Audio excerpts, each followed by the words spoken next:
Students, आज हम halo alkane और हेलो एरीन की फिजिकल प्रॉपर्टीज पढ़ेंगे, भौतिक गुण पढ़ेंगे। आप यहाँ देख रहे होंगे मैंने लिखा है methyl chloride, methyl bromide, ethyl chloride और क्लोरोफ्लोरोमेथेन।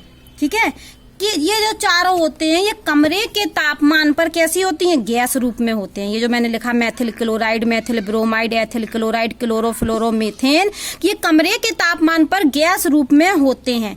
जबकि इनके उच्च सदस्य मतलब जानते हो, जैसे CH3 की जगह हम एक कार्बन वाला है, इसको हम 5 कार्बन वाला कर दें मान लो। ठीक है, ये मेथिल क्लोराइड है, हम इसको पेंटिल क्लोराइड लिखें यहाँ पर। तो उच्च सदस्य वाले क्या होते हैं? द्रव अथवा ठोस होते हैं। तो निम्न सदस्य वाले जो हेलो एल्केन होती हैं वो क्या होती हैं? कमरे के तापमान पर गैस होती हैं। और उच्च सदस्य वाले क्या होते हैं? या तो द्रव होते हैं या ठोस होते हैं। कुछ बात समझ में आया? उच्च सदस्य का मतलब कार्बन की संख्या बढ़ती जाएगी। ठीक है, तो अभी मैंने बताया कि ये जो निम्न सदस्यीय जो हेलो एल्केन है ये कमरे के तापमान पर गैस होती हैं, जबकि उच्च सदस्य वाले द्रव या ठोस होते हैं। ठीक है, अब आप क्वथनांक का क्रम पढ़ेंगे। सबसे पहले हम कौन सा भौतिक गुण पढ़ लिया हमने? अवस्था पढ़ ली, ठोस, द्रव, गैस। अब हम किस पर आए? क्वथनांक। क्वथनांक आप जानते होंगे, गलनांक और क्वथनांक। गलनांक क्या होता है? Melting point.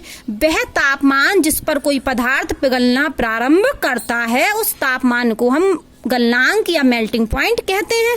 क्वथनांक क्या होता है? वह तापमान जिस पर वह उबलना प्रारंभ करे, या हम ऐसे बोल सकते हैं कि जिस तापमान पर विलयन का वाष्प दाब वायुमंडलीय वाष्प दाब के बराबर हो जाए। ऐसा तापमान जिस तापमान पर विलयन का वाष्प दाब वायुमंडलीय वाष्प दाब के बराबर हो जाए उस तापमान को हम क्वथनांक कहते हैं। ठीक है, या सिंपल शब्दों में कि जिस तापमान पर द्रव उबलने लगे उस तापमान को हम क्वथनांक कहते हैं। और गलनांक वह तापमान जिस पर कोई पदार्थ पिघलना प्रारंभ होता है। ठीक है, अब आए हम क्वथनांक पर। अच्छा, आप क्वथनांक का क्रम समझने के पहले आपने ये हैलोजन परिवार लिखा है, FCl Bri वर्ग लिखा है हमने पूरा, ये ऊपर से नीचे आने पर। तो आप जानते हो कि ऊपर से जब हम नीचे आते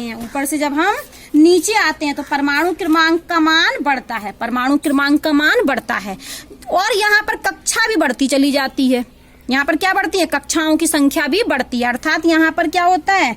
आकार बढ़ता है। क्या बढ़ता है? आकार बढ़ता है। जब हम ऊपर से नीचे आते हैं तो इन तत्वों का आकार बढ़ता है। क्यों बढ़ता है? क्योंकि नई कक्षाएं जुड़ती जाती हैं।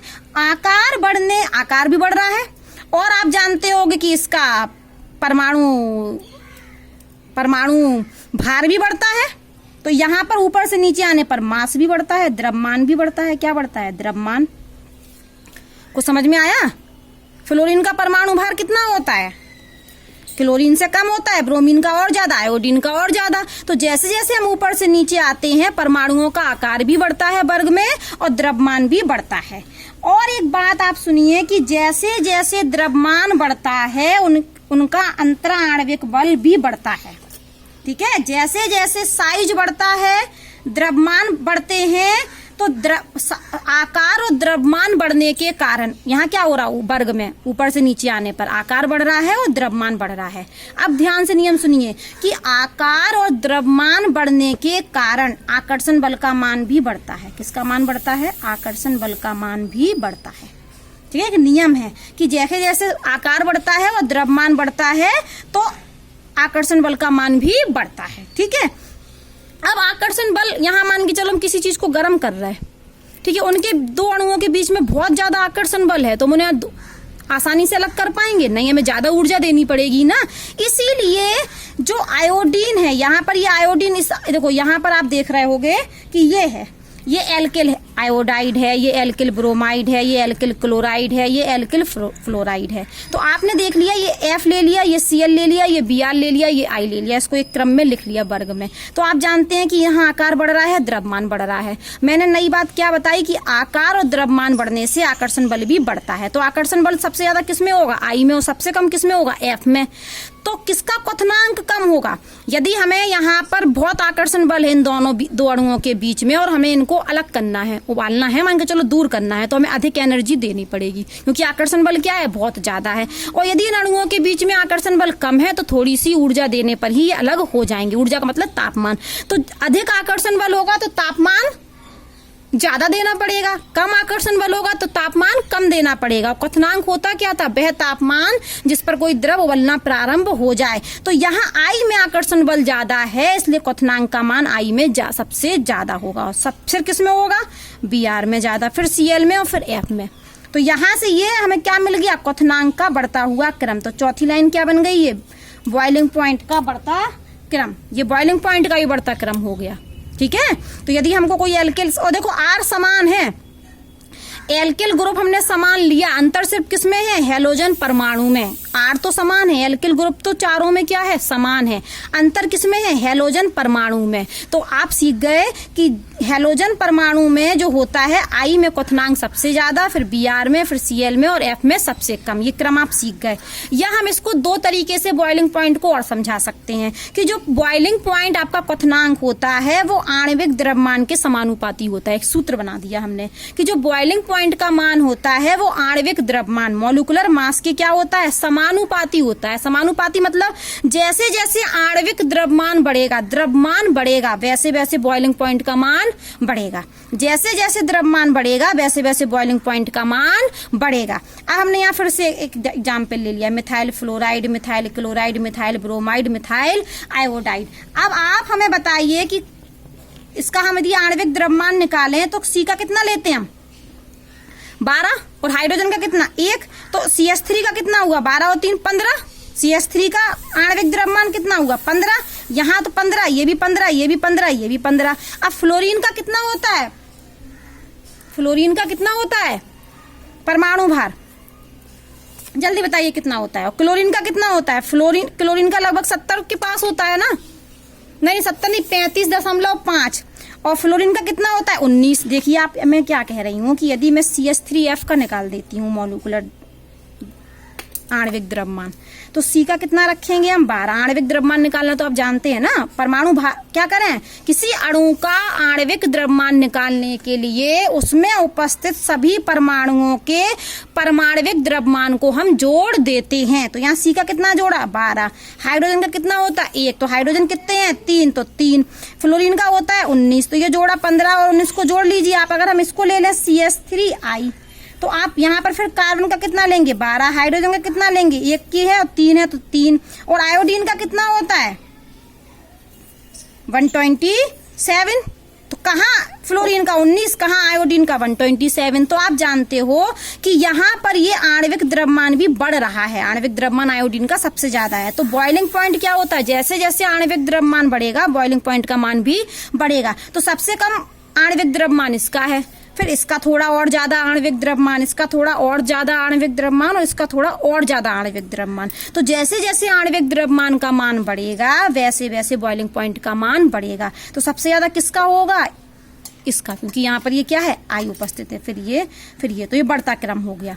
ठीक है, आणविक द्रव्यमान निकालना भी आप कक्षा 11 में डिटेल में पढ़ चुके हैं। किसी अणु का आणविक द्रव्यमान हम परमाणविक द्रव्यमानों को जोड़कर निकाल देते हैं, उसमें जितने परमाणु उपस्थित होंगे उन सभी के परमाणविक द्रव्यमान को हम जोड़ देते हैं। अब ये कौन नियम है कि बॉइलिंग पॉइंट, पहला नियम क्या था कि बॉइलिंग पॉइंट था वो आणविक द्रव्यमान के समानुपाती था। यदि आणविक द्रव्यमान बढ़ता था तो बॉइलिंग पॉइंट का मान भी बढ़ता था। लेकिन यहाँ पर वो दूसरा नियम कह रहे हैं कि जो आणविक द्रव्यमान है, देखो सिद्ध निकलता है, आणविक द्रव्यमान है वो शाखाओं के व्यतिक्रमानुपाती है, शाखाओं के व्यतिक्रमानुपाती है। यदि शाखाएं बढ़ेंगी तो व्यतिक्रमानुपाती में क्या होगा, शाखाएं बढ़ने से बॉइलिंग पॉइंट का मान कम होगा। यदि शाखाएं कम होगी तो बॉइलिंग पॉइंट का मान ज्यादा होगा। यहाँ समानुपाती में क्या क्या संबंध होते हैं, यदि हम एक को बढ़ाएं तो दूसरा भी बढ़ता है, एक को घटाएं तो दूसरा भी घटता है। और व्यतिक्रमानुपाती में कैसा संबंध होता है, यदि एक को बढ़ाएं तो दूसरा और घटता है, यदि एक को हम घटाएं तो दूसरा बढ़ता है। तो यहाँ आप देखिए 3 कंपाउंड आपको दिए हैं, ये तो हमें इसमें एक भी शाखा दिख रही नहीं, हमें तो एक सीधी श्रृंखला दिख रही। शाखाएं मतलब ये बगल से निकलती हैं, जो इसमें हमें एक शाखा दिख रही है। देखिए ये एक शाखा बनी हुई है, इसमें 2 शाखा बनी हुई है। और आप कंपाउंड यदि मैच करें तो इसमें ये एक ही कंपाउंड है, आप गिन लीजिए 1 2 3 4 4 कार्बन, C4 हाइड्रोजन कितने 3 2 5 7 8 9 H9 और Br इसका आणविक सूत्र निकालें तो ये निकलेगा, यहाँ गिनो 1 2 3 4 तो C4, फिर से हाइड्रोजन गिनो 3 2 5 6 और 3 9, हाइड्रोजन 9 और 1 Br परमाणु, अणु सूत्र निकाल रहे हैं इनका। फिर गिनो यहाँ पर 1 2 3 4, 4 कार्बन, हाइड्रोजन 3 3 3 6, 6 और 3 9 तो हाइड्रोजन 9 और Br। तो जब हमने इसको देखा कि इनके अणु सूत्र समान हैं और संरचना सूत्र क्या है अलग अलग, तो ये एक दूसरे के क्या है समावयवी हैं। समावयवी आप जानते हैं ऐसे यौगिक जिनके अणु सूत्र समान हो लेकिन संरचना सूत्र क्या हो अलग अलग हो। ये मैंने अणु सूत्र लिखे हैं, ये क्या लिखे हैं, ये अणु सूत्र, तीनों कंपाउंड का अणु सूत्र कैसे हैं समान, जबकि संरचना सूत्र कैसे हैं अलग अलग। तो ये समावयवी है। कैसी समावयवी हैं ये श्रृंखला वाले। इसमें देखिए एक भी श्रृंखला नहीं दिख रही, शाखा नहीं दिख रही, यहाँ एक शाखा दिख रही, यहाँ 2 शाखाएं। ये अगर इसको हम मेन चेन मान लें तो ये 2 शाखाएं निकल रही हैं यहाँ से। तो शाखाएं बढ़ने से देखो कंपाउंड तो एक ही है ना, C4H9Br ये है, C4H9Br ये है, C4H9Br ये कंपाउंड तो एक ही है, लेकिन इनके बॉइलिंग पॉइंट क्या है अलग अलग, क्योंकि यहाँ शाखाएं बढ़ गई हैं इसलिए इसका बॉइलिंग पॉइंट का मान क्या हो जाएगा कम हो जाएगा। यहाँ जो बॉइलिंग पॉइंट होता है वो होता है 346 और इसका होता है 364 और इसका होता है 375। ये बीपी के मान है केल्विन में, किसमें दिए हैं केल्विन में। कहाँ देखिए 375 है, कंपाउंड एक है लेकिन क्या हुआ फिर इसका कितना हो गया 364, क्योंकि इसमें एक शाखा निकल आई। ये देखिए इसको मेन मान रहा है ना ये सीधी को, तो यहाँ एक शाखा लिख रही है, यहाँ 2 शाखाएं इसलिए इसका कितना हो गया 346। तो हमने सीखा कि शाखाएं यदि होंगी तो शाखाएं क्या करती हैं बॉइलिंग पॉइंट के मान को कम करती हैं और आणविक द्रव्यमान बॉइलिंग पॉइंट के मान को बढ़ाता है। तो ये 2 नियम हैं। अब हम थोड़ा सा और देखते हैं। क्या देखते हैं कि यहाँ पर एक ये ग्राफ बना हुआ है। इस ग्राफ में आप देख रहे हो 3 अलग अलग लाइन हैं। जो लाल वाला कलर यूज किया गया है वो क्लोराइड के लिए, और जो पर्पल कलर है वो ब्रोमाइड के लिए, और येलो कलर आयोडाइड के लिए। अब इस पूरे को नहीं देखें, आप केवल 3 लाइनों को देखें, और 3 लाइनों के नीचे लिखा है CH3X हैलोजन। तो जब X होगा Cl, जब X क्या होगा Cl, तो उसका ये वाला देखो बॉइलिंग पॉइंट कम है, और जैसे ही X क्या हुआ ब्रोमाइड तो थोड़ा और बढ़ गया, और आयोडाइड हुआ तो थोड़ा और बढ़ गया। ये बात तो हम वैसे ही जानते हैं। कैसे जानते हैं, कैसे जानते हैं भाई, ये देखिए यहाँ ये CH3F, यहाँ से इसको छोड़ दीजिए, ये देखिए ये CH3Cl, CH3Br और CH3I। तो ये वाला किसका है, ये हमारा देखो ये CH3X के हैं ये तीनों। तो ये X का होगा, जब लाल होगा तो क्या ले लें हम क्लोराइड। तो ये वाला किसका है CH3Cl, ये वाला किसका है CH3Br और ये वाला किसका है CH3I। तो हम यहीं से पहले ही जान चुके हैं कि परमाणविक द्रव्यमान I का ज्यादा होता है। तो यहाँ इस पूरे अणु का आणविक द्रव्यमान इन दोनों से ज्यादा है, इसलिए इसका बॉइलिंग पॉइंट का मान ज्यादा होगा, क्योंकि I का परमाणु भार Br और Cl से ज्यादा होता है। आपको परमाणु भार याद होने चाहिए, तभी आप इस बात को समझ पाएंगे। तो यहाँ पर ये CH3Cl का ग्राफ है बॉइलिंग पॉइंट का, ये CH3Br का है, ये CH3I का है। लेकिन Cl Br I की वजह से सबसे ज्यादा I का होगा, फिर Br का, और Cl का सबसे कम। यहाँ से किस वजह से, आणविक द्रव्यमान की वजह से। अब हमने ये दूसरा 3 लाइनें, इन 3 लाइनों को देखिए। तो इन 3 लाइनों में क्या लिखा है, ये एथिल क्लोराइड ले लिया हमने, एथिल क्लोराइड।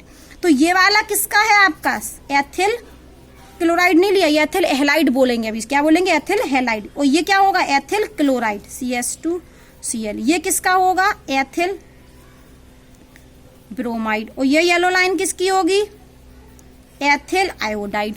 फिर से वही नियम है कि CH3 CH2 का आणविक द्रव्यमान तो समान होगा, लेकिन जहां Cl उपस्थित है Cl का परमाणु भार कम है और Br का और ज्यादा, I का और ज्यादा। तो फिर से वही नियम लग जाएगा। क्या नियम लग जाएगा कि यदि हम लिखें CH3 CH2Cl और फिर हम लिखें CH3 CH2Br और फिर हमने लिखा CH3 CH2I, तो ये CH2 CH3 तो समान ही है तीनों में, लेकिन Cl Br और I के परमाणु भार आप देखिए कितने कितने होते हैं। तो आणविक द्रव्यमान सबसे ज्यादा किसका होगा, इसका, फिर इसका कम, फिर इसका और कम। इसलिए बॉइलिंग पॉइंट का क्रम क्या होगा, बढ़ता क्रम होगा। तो यही उन्होंने ग्राफ के द्वारा हमें दिखा दिया। तीसरे में उन्होंने प्रोपेल वो ले ली, ये इथाइल क्लोराइड था, ये प्रोपिल क्लोराइड हैलाइड ले लिया तो प्रोपिल हैलाइड में भी यही क्रम चलेगा, क्लोराइड वाले का कम, ब्रोमाइड वाले का और ज्यादा, आयोडाइड वाले का और ज्यादा, क्योंकि द्रव्यमान बढ़ रहा ना। यहाँ पर बोल तो चुकी हूँ मैं यहाँ पर कि क्लोरीन ब्रोमाइड आयोडीन, ये क्लोरीन ब्रोमीन आयोडीन में क्या बढ़ता है, द्रव्यमान ऊपर से नीचे आने पर बढ़ता है, आयोडीन का द्रव्यमान ज्यादा होता है। तो यहाँ पर यही इन्हीं तीनों के द्रव्यमान बढ़ने से इस तरीके के क्रम आ रहे हैं। अब एक और देखिए, यहाँ पर आप देखिए इसको, बेंजीन रिंग है, ये क्या है हमारा, अगर हम इसको सूत्र के रूप में लिखें तो ये हमारी क्या है, C6H4Cl2, ये क्या है, ये भी C6H4Cl2 और ये भी क्या है, C6H4Cl2।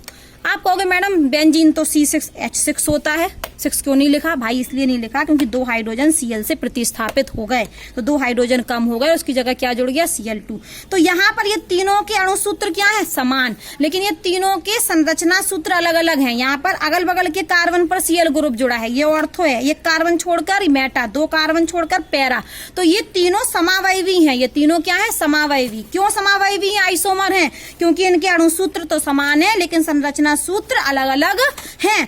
तो अब आप देख रहे होंगे कि इनका यदि हम मॉलिक्यूलर मास निकालें, आणविक द्रव्यमान निकालें, तो परमाणुओं की संख्या, यहाँ भी कार्बन 6 है, यहाँ भी कार्बन 6 है, यहाँ भी कार्बन 6 है, हाइड्रोजन यहाँ भी 4 है, यहाँ भी 4 है, यहाँ भी 4 है, यहाँ भी Cl है, यहाँ भी Cl2 है, यहाँ भी Cl2 है, यहाँ भी Cl2 है।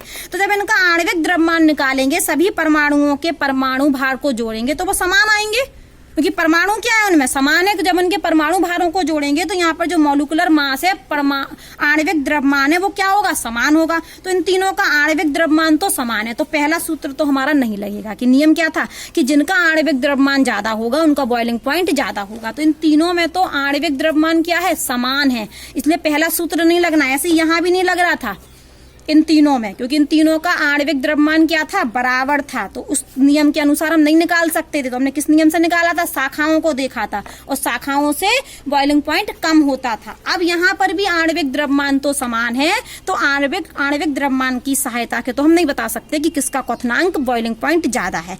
तो हम क्या देखेंगे, ऑर्थो, मेटा और पैरा। तो आप देख रहे होंगे कि जो बॉइलिंग पॉइंट के मान होते हैं वो ऑर्थो, मेटा और पैरा के समान होते हैं। देखिए कितना लिखा, 453, 446, 448, तो ये लगभग क्या होते हैं, बॉइलिंग पॉइंट ऑर्थो, मेटा और पैरा आइसोमर के समान होते हैं। लेकिन आप यहाँ देखिए 256, 249, ये तो लगभग समान है। ये कितना हो गया, सीधे 323, 323। तो मेल्टिंग पॉइंट मतलब गलनांक, ऑर्थो, मेटा और पैरा आइसोमर के जो गलनांक के मान होते हैं, तो पैरा वाले के गलनांक सबसे ज्यादा होता है। क्वथनांक तो इनका आणविक द्रव्यमान समान है, तो लगभग क्या होते हैं, समान होते हैं। शाखाएं भी नहीं दी, यहाँ शाखाएं कुछ है ही नहीं। तो आणविक द्रव्यमान इन तीनों के समान है, इसलिए इन तीनों के क्वथनांक तो समान है, लेकिन गलनांक पैरा वाले का ज्यादा है। आपको दिख रहा है टेबल से, ये मान निकाले गए प्रायोगिक, तो देखा गया कि पैरा आइसोमर का गलनांक का मान ज्यादा होता है। क्यों ज्यादा होता है, क्योंकि यहाँ पर एक सिमेट्री दिख रही है आपको, देखिए इसको, सिमेट्री, Cl यहाँ जोड़ा फिर यहाँ जोड़ा, यहाँ नहीं दिख रही है। अगर इसको हम इस अक्ष पर काटें तो यह सिमेट्री दिखेगी, अगर ऐसे हम काट दें तो अक्ष पर नहीं दिखेगी ना। यहाँ देखें तो ये बराबर दिख रहा है ना, तो सममिति के कारण पैरा आइसोमर का गलनांक ज्यादा होता है। ठीक है, पैरा आइसोमर का गलनांक सममिति के कारण ज्यादा होता है, और हम पहले ही पढ़ा चुके हैं। इस ज्यादा ही तो होता है, तभी तो हमने अभी सुबह भी पढ़ाया था आपको कि ऑर्थो और पैरा समावयवी में गलनांक में बहुत अंतर होता है। ऑर्थो और पैरा आइसोमर के गलनांक में बहुत अंतर होता है। इसलिए जब हम हाइड्रोकार्बन का इलेक्ट्रॉन रागी प्रतिस्थापन अभिक्रिया कर रहे थे तो उसमें ऑर्थो और पैरा समावयवी बन रहे थे, और हमने क्या कहा था कि ऑर्थो और पैरा समावयवी का गलनांक बहुत अंतर होता है, और अंतर होने के कारण हम उसको आसानी से पृथक कर सकते हैं। ये पहले हम पढ़ा चुके हैं। ठीक है, अब हम आते हैं प्रश्न नंबर 10.6 पर। ये हम नेक्स्ट वीडियो में पढ़ाएंगे आपको प्रश्न नंबर 10.6।